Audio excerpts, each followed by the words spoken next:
Global Read Aloud readers. It's me, Lynda Mullaly Hunt, author of One for the Murphys, and I'm here to answer a few more of your questions. Your questions have been awesome. Thank you very much. I've gotten questions through Facebook. I've gotten them through Twitter.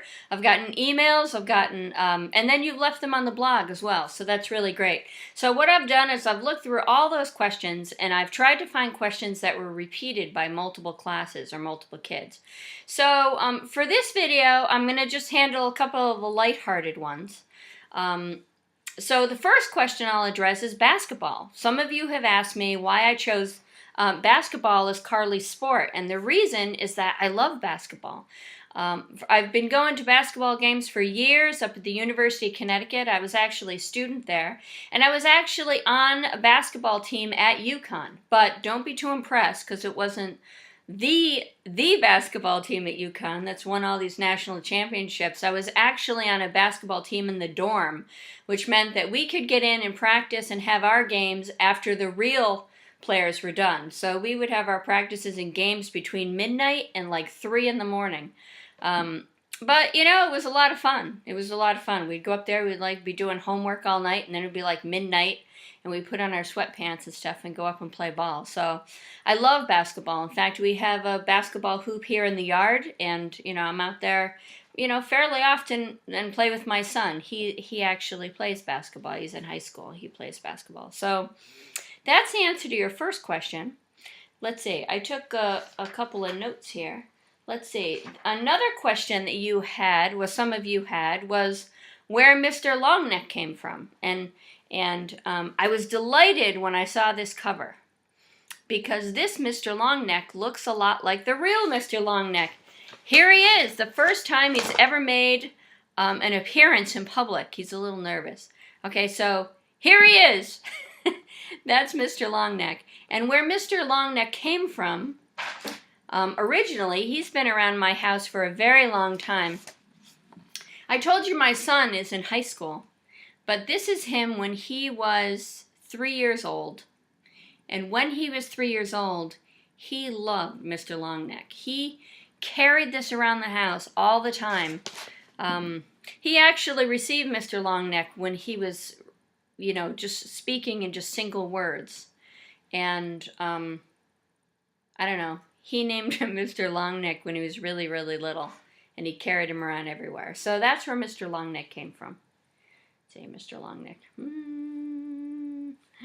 So that's the answer to the second lighthearted question. And then the third one, I guess, isn't that lighthearted. I was asked if Dennis, who's, you know, not a nice guy, right? We can all agree that he's creepy. He's not a good guy. Is he based on a real person? And I can honestly say that he isn't based on a real person. He is one of the few characters in the book that I don't really fully, completely know. You know, it's really weird when I write. I actually drop into the bodies of these characters. So like when I drop into Michael Eric's point of view, I drop into his body, and in my mind, you know, my point of view is like looking up at the sink where my mother would be, you know, doing the dishes, and feeling the cold tile. Like sitting in this warm chair, I would feel the cold tile on my butt sitting in this warm chair when I would drop into the character. But Dennis was not somebody that I dropped into. He's not based on a real person. In fact, he used to have a different name. Until one day I was driving down a highway on Cape Cod in Massachusetts, and I saw a sign that said, "Welcome to Dennis." And I realized that the word Dennis spelled backwards is sinned. And I thought, you know what, that'd be a good name for Dennis. So I went home and I changed his name. So those are a few kind of simple questions, sort of simple answers, I guess. So thank you for all your questions. Please keep them coming.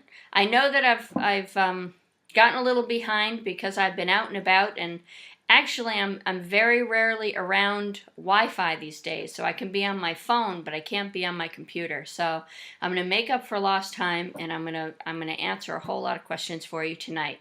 But thank you guys for reading One for the Murphys. Thank you so much for your interest and for your awesome messages. I love them. I just love them. And I love your questions. So keep them coming. See if you can stump me. See if you can give me a question that's hard for me to answer. I promise you that if you give me a question that's hard for me to answer, I will try to answer it. So you guys have a good day. And thank you very much. Take care.